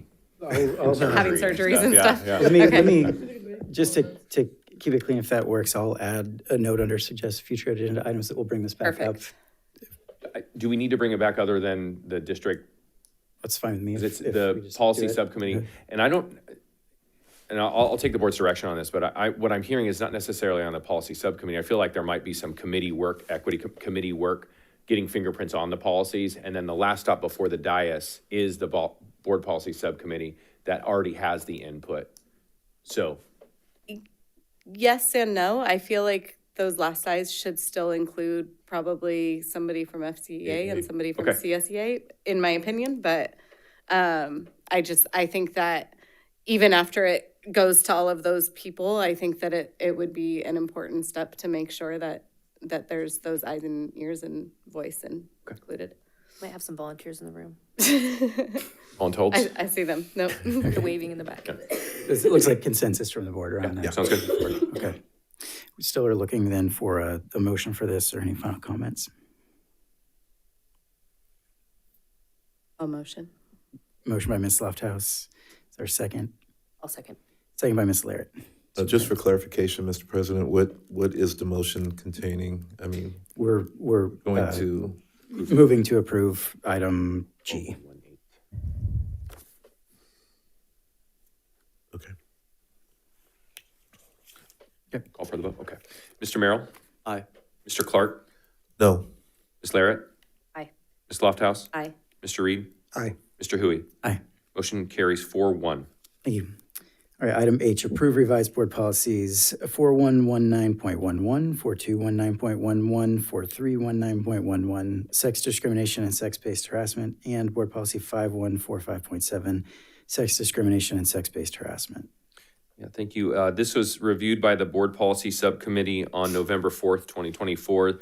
CSBA recommended revisions updated to include sex discrimination and sex-based harassment, updated per AB 1955, which prohibits retaliation of employees for filing complaint or participation in investigation regarding sex discrimination or sex-based harassment, and updated to reflect changes in Title IX regulations, includes requirement for employees to report knowledge of sex discrimination or sex-based harassment within 1 workday, and employees may be disciplined for failure to timely report, adds requirements of supportive measures for respondent. Any questions from the board? Take it out for public comment. I don't see any in person. Are there any online? Okay, bring it back to the board for final comment or motion. I'll move. Motion by Mr. Clark. Is there a second? I'll second. Second by Ms. Larrett. Superintendent. Mr. Merrill? Aye. Mr. Clark? Aye. Ms. Larrett? Aye. Ms. Lofthouse? Aye. Mr. Reed? Aye. Mr. Hui? Aye. Motion carries 5-0. Thank you. On to item I, approve revised board policy 4216, probationary/permanent status. There we go. Reviewed by the Board Policy Subcommittee on November 4th, updated to reflect CSBA recommended revisions from September 2022, updated language regarding probationary period of 130 days or 6 months, which can no longer be extended to 9 months. So whatever is longer between 130 days and 6 months. 130, yeah. District removed the language about full-time police officers because we do not employ police officers. Rather, we contract with the police departments for our SROs, and district probationary evaluation language to align with our practices. We only provide a written evaluation at the end of the 6-month period if they are not released prior to that time. However, we do conduct a 30, 60, and 90-day informal evaluations/meetings. Any questions from the board? I think I'm going to venture to say this one would be great to have FCEA and CSEA have their eyes on, as it's directly related to the probationary period. So, okay, CSEA. Yeah. So I think that this is one of those that needs to go back, as long as the timeliness could work to add the pertinent voices. December 17th, if we can get it back there. Can I clarify what this Yes, sir. actually does? The law changed on the timeline that we could have a classified employee in probationary status. The previous law stated that a probationary period was 6 months. At the end of 6 months, or at 6 months, we could sit down with that employee and we could say, you haven't quite passed probation, so we're going to extend your probation to 9 months. What this law did, it said you can no longer extend probation to 9 months. So we've already met with the bargaining unit and worked on that contract language, because our contract language also reflected the old law. So this is just bringing us current with a law we couldn't, even if the board said extended probation to 9 months. If we did that, we would go to PERB and we would lose. So this is basically changing the probationary timeline according to statute. Any other questions? I might retract my last comment. Okay, I'm not seeing any other questions. I don't see any public comment in person. There's none online, so we'll bring it back to the board for a final comment or a motion to approve item I. I'll move. Motion by Ms. Larrett. Is there a second? I'll second. Second by Ms. Lofthouse. Superintendent. Mr. Merrill? Aye. Mr. Clark? Aye. Ms. Larrett? Aye. Ms. Lofthouse? Aye. Mr. Reed? Aye. Mr. Hui? Aye. Motion carries 5-0. Thank you. Thank you, Dr. Ogden, for the explanation. Item J, approve revised board policy 5131.8, mobile communication devices. Yes, so we're bringing this back. We had a discussion item at the October 3rd board meeting. To remind the board, we had 3 options for your consideration. I think in that meeting, I called them the small, medium, and large option. As a reminder, the small option was to continue with the current policy which is prohibiting cell phone use in pre-K to 8 completely, as well as in high school in 9-12 during class time. The medium option was the same policy for pre-K 8 with principal discretion for prohibiting cell phones at the high school with ultimate superintendent approval. And then the large was the prohibition, essentially the pre-K 8 model, pre-K 12. So there was a really robust and helpful discussion that then it was recommended we take back to the policy committee and come back to the board for a vote. And so what did Trustee Reed took the feedback and took the policies and combined them. I jokingly said Frankenstein them into a policy where there's some additional language around powered off and not in bathrooms and consulting SAB that is added into the current policy. And so this is where we're at for today for the consideration of the board. And the current policy is based on feedback from the October 3rd board meeting. Great. Any questions from the board?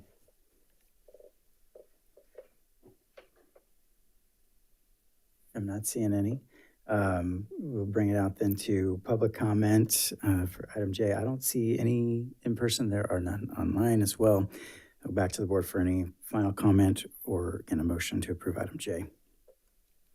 Yeah, Mr. President. Yeah. I really do like how SAB is being included in this policy. It's kind of like a checks and balances sort of thing on how students who are being affected by this policy can kind of not really fight back, but work together with a site admin and the superintendent to get this implemented or not. And I'm really glad it's in here because it gives future SABs, this power. It's not just like some one-off thing. It's like really cementing it in there. So I'm glad this is being in the policy, and this is one of the big reasons why I'll vote aye on it today. That's great. Thank you, Mr. Merrill. Okay, I'm not hearing any other comments, so entertain a motion for item J. I'll move. Motion by Mr. Reed. Do we have a second? I'll second. Second by Mr. Merrill. Mr. Merrill. Aye. Mr. Clark. Aye. Ms. Larrett. Aye. Ms. Lofthouse. Aye. Mr. Reed. Aye. Mr. Hui. Aye. Motion carries 5-0. Great, thank you. Okay, that gets us through all of our board policies. Congratulations, everybody, except for the ones that are coming back. So move on to item 12, discussion. 12A, improve your tomorrow and Earth Mama Healing expansion. Superintendent. Yeah, I'll jump in and then Dr. Huber, if you want to follow me. I know that on the June 6th board meeting, there was a question from the board around, could we potentially expand the Improve Your Tomorrow program and Earth Mama Healing programs to some of our Folsom schools, Folsom Middle, Sutter Middle, Folsom Line Vista, Del Lago. And as you see in the attachment, IYT said that they may be able to expand to one additional school, but isn't really recommending it based on staffing challenges that already are currently impacting Cordova High School. And I believe Earth Mama Healing is stating that that is not necessarily aligned to their mission. Is that correct, Dr. Huber? I don't want to speak out of turn on that one. Yes, that is basically correct. Also, in terms of the numbers of students, again, to have staff available is also an issue. So this is just a discussion. We're bringing back to circle back to the inquiry from the board in the public space. Great. I do believe both organizations are interested in terms of looking at this, every year or so, just to reassess as we move along. Okay. This year, the recommendation from the organizations are either to not move forward or to take the staff that they do have and kind of emphasize it or make sure that they're running an appropriate program on the campuses that they're already on. That's correct. Any questions from the board? Yes, Mr. President. Go ahead, Mr. Clark. So with IYT, they did say that they have the capacity to maybe do one more school, and that school obviously would be in Rancho Cordova, correct? That would be up to the board and the district. Actually, what was brought forward was to bring this onto the Folsom side of the district. Specifically. So how would we identify that school in Folsom if they were to? So I talked to Dr. Peace about this. I don't know if you want me to speak to it. Okay. No, please. So I believe that there has to be certain demographics at the schools in which that they will come in and run their programs. And with IYT, it's designed to go from middle school all the way through college. And while we have one middle school that might meet that criteria in Folsom, it doesn't have the feeder demographics at the high school level to continue the program to its fullest extent. And so that was why one of the reasons they sort of said it's probably not best, and we would rather focus our attention on the programs that we have. Okay, thank you. That's correct. Mr. Reed. Yeah, I mean, if it doesn't meet their demographics, it doesn't meet their demographics, and I'm fine with that. But I would like to, I know I sometimes hear this out in the public, both by sometimes folks within the district, sometimes folks outside the district, that try to paint a narrative that the Folsom high schools are not diverse. The Folsom high schools are very diverse. It may be a different type of diverse than Cordova High, but I certainly don't want the public to think that we lack diversity in the Folsom high schools. In particular, Folsom High is probably one of the most diverse schools I have seen. It has significant members of many different races there. Again, it may not meet the demographics that they're looking to meet, but anyway, that's all I wanted to state. Thanks, Mr. Reed. Yeah. I don't see any other questions here. And again, this is just discussion. We do have a public comment, so we'll go to there and then bring it back to the board. Earl Smith. Good evening, President Hui, Mr. Swanson, and the board. I agree with Mr. Reed. The Folsom High School is very diverse, very diverse. However, when you walk into the front office and you look at the wall and you see a picture of all the teachers, it is not diverse. And I believe that's contributed to some of the issues why I even before came up and asked, why is this not at Folsom High? Because my daughter, who identifies as Black, is also Native American and Mexican, she's not feel supported at the school. In a meeting where Dr. Peace was in the meeting, it was concluded that the principal has some issues with communication and listening in such a matter that it's damaging to children. So I understand if the demographics of the school doesn't meet this program,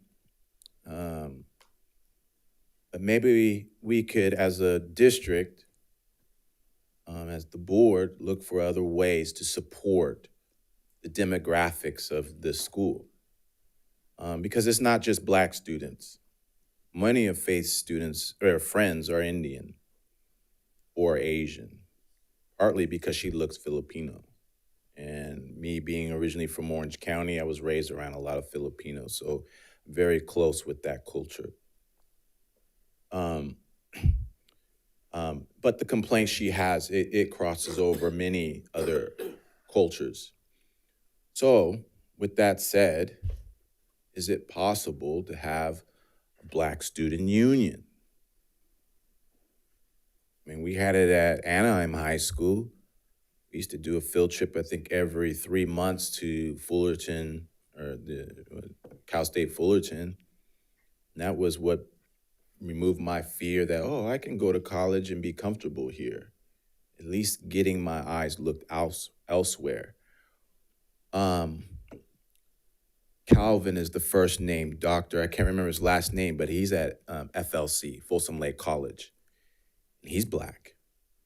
And I know Mr. Clark has worked with Calvin on different activities that support Black students.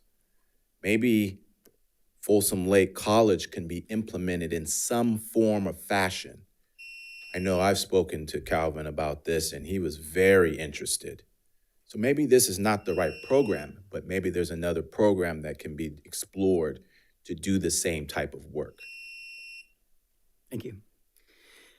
Okay, so we'll bring it back to the board. This was, again, just discussion. It sounds to me like where we maybe want to be with this is that we'll do an annual or every 2-year check-in with IYT and with Earth Mama Healing. I imagine probably during their report anyways around the year, we can always follow up with them around what might it look like to expand, and if there's some wisdom in that. If the board's okay with that, let's move forward that way.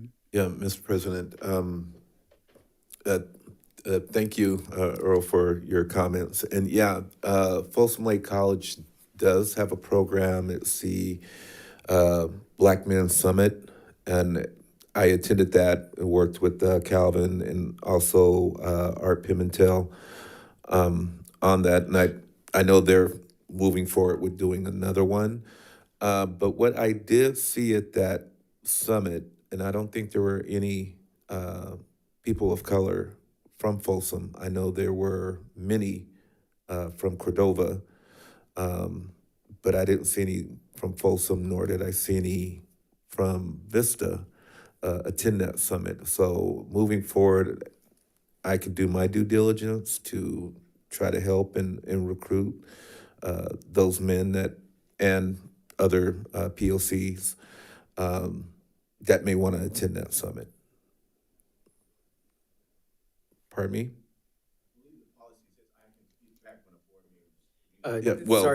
Yeah, I was just agreeing with your comment on that, but yeah, so we'll talk offline. Great. Thank you, Mr. Clark. Okay, sounds like we're good moving forward on that one. Superintendent? Yeah, absolutely. You're clear? Okay. That's great. Great. On to item 13, Superintendent's report. Start off by welcoming Van back. We missed you.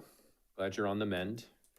I would like to say, coming out of closed session and seeing all the young faces in the room from Riverview STEM really created some amazing energy in this space. And I just wanted to thank Laurie Powell, the principal, and the team over there for organizing that. And I think she said something that was really important when the robot didn't work as planned. That is science, right? And so I think that's the mindset that we're actually working on as a system, is through the Plan, Do, Study, Act process, where we learn from not succeeding and adjusting to make sure that we have the opportunity to succeed in the future. So I wanted to thank them for that.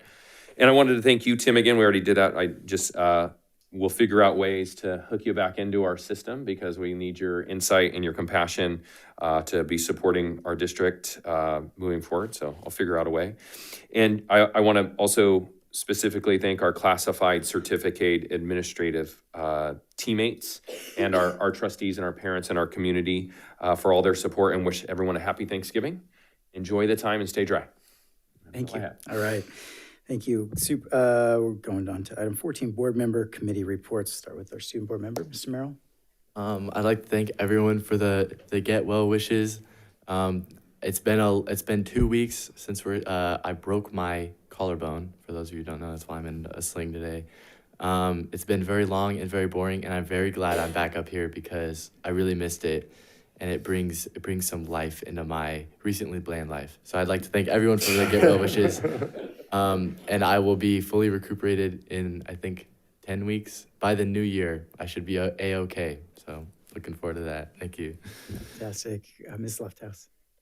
Thank you. Last week, I had the pleasure of attending Folsom Middle School's Ruby Bridges Walk to School Day, and it was organized by Elton Thomas, who is the school registrar, and he put in so much time and effort and energy into this event. And to be honest, I didn't know what his role was at the school initially, and when I was walking and talking with him, he said, "Oh yeah, I'm just the school registrar." I was like, "You are not just the school registrar. Like, look at how many kids are here." And he had over 200 kids, and it was amazing. And he said, he went on, and he was like, "I've got this project for lunch going on, and we're doing this activity and this activity." So it wasn't just the walk that he planned, but he planned a whole day for it. And everybody was super excited, closed down Blue Ravine, and which probably made a lot of people not so happy on their way to work. But I think that it really showed off the desire for inclusion and our appreciation for diversity in our district. And I want to applaud him for an amazing event. And he had those kids super well organized, and it was really great. So that's all. Thank you. Ms. Larrett. I wanted to extend my very heartfelt thank you to Matt Washburn. Mr. Washburn, I saw the sign on front of the Performing Arts Center and I was very excited. We've been working on this project for probably about 2 or 3 years because I didn't like that the sign at the Performing Arts Center was tiny behind a tree and people would walk in thinking they were going to a basketball game instead of a orchestra concert. So I went to the school the other day and there's a huge, giant, beautiful sign on the very front of the building. And so I just really wanted to extend my very heartfelt gratitude to you on that. I know it's been something I've been harping on, so I appreciate you taking that off my giant spreadsheet list. And I really wanted to extend my heartfelt thanks to the Rancho Cordova community. I think we're very safe to say that our bonds have passed with flying colors, and wanted to extend my gratitude also for the bond committee and all the hard work that they put into it. A lot of fundraising efforts and knocking on doors and reaching out to the community and our community members for being just super responsive. And I'm just really excited about what the future of our Rancho Cordova schools is going to look like, and look forward to some very robust collaboration at the school sites as we move towards using those bond dollars in the most economical and thoughtful way possible. So other than that, happy Thanksgiving to everybody. Thank you. Mr. Reed. Yeah, I just, I guess, would like to wish everybody a wonderful Thanksgiving. I hope everybody spends time with family and friends and loved ones. And if you're one of those who are struggling during the holiday season, that I hope and pray that they find someone that they can share that time with as well. And then I also want to recognize the day after Thanksgiving, not for Black Friday. And that's what everybody looks forward to, I suppose. But I want to recognize that it is Native American Heritage Day. So I want to recognize that. So that's all I have for tonight. Thank you. Thank you. Mr. Clark. Thank you, Tim. Actually, last week I had the opportunity to visit Cordova Villa and participate in their Ruby Bridges walk. Elton, who is a good friend of mine, invited me to Folsom Middle, but I had to accept Cordova Villa because they were first. So, but anyway, it was very powerful to have the kids walk around. They actually made little pictures and they understood the concept of that and what Ruby Bridges meant.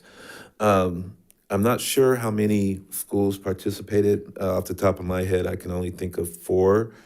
I think it was 15. Was there 15? Okay. Dr. Peace and I counted when we were there. So. Okay, great. Yeah, and hopefully we can get more schools on board next year and really explain the significance of that walk. Other than that, I just want to congratulate Cordova's soccer team. They'll be heading to the playoffs, and Folsom Bulldogs, their football team, will be playing Intercom tomorrow night in the rain. And I wish them the best of luck as well. So that's all I had. All right, thank you.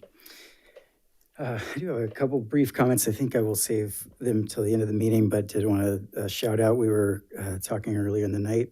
We were having dinner about how great a job Folsom High has done on their play, Mean Girls. So just want to congratulate them. I think they've got their final weekend here. If you haven't been, try to get a chance to go. We'll get out of here as soon as we can, so Ms. Lofthouse can also get out there tonight.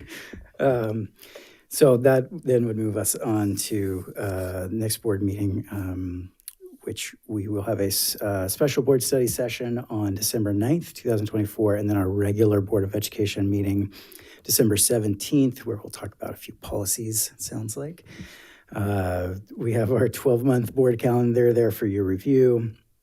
And then item C, suggested future agenda items. Is there anything anybody would like to add? Did we want to add that, or was that confirmed that we didn't need to add it to the? Yeah, I think we're good without adding it, getting the representation on the policy committee. Thank you for the reminder. Okay, I'm not hearing any others. I have a list of about 17 things I would like to add.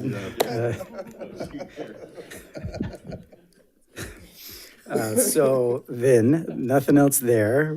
Next time we recess closed session, we did finish our business in closed session, so we will come all the way to item 20, adjournment. Before we adjourn, if you just take me a moment to just a couple more words to express my gratitude. I started with the great Rod Stewart. I'll end with the great E.B. White, who said, "I arise in the morning torn between a desire to enjoy the world, between a desire to improve the world and a desire to enjoy the world. This makes it hard to plan the day." I'll just say very quickly, my experience on this board with the people in this room and the people at FCUSD is that we don't have to choose between these two things, improvement and enjoyment. It's my hope for the students, teachers, support staff, administration, all the district staff, that you would continue to hold those two things together, improvement and enjoyment. So with that, unless there is any objection, we will adjourn. We are adjourned. Gavel, gavel.